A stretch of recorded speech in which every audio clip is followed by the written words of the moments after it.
A stack of paper contains 400 sheets.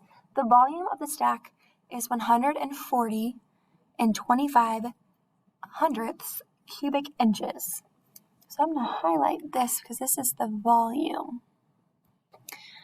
Each sheet of paper is identical with a length of 11 inches and a width of 8.5 inches.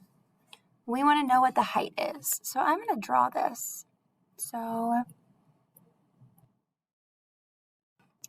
this is my paper.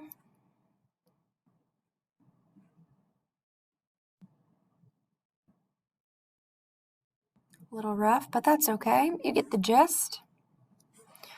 So each paper has a length of 11 inches and a width of 8.5.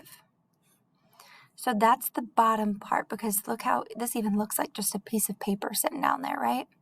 And then they're just stacked on top of each other.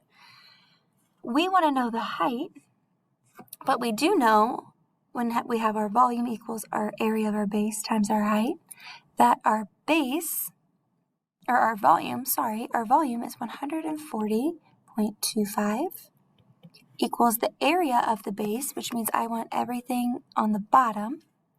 So I'm going to do 11 times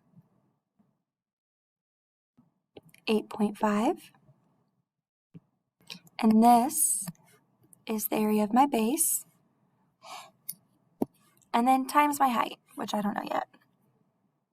So 11 times 8.5, so we have 11 times 8.5 gives me 93.5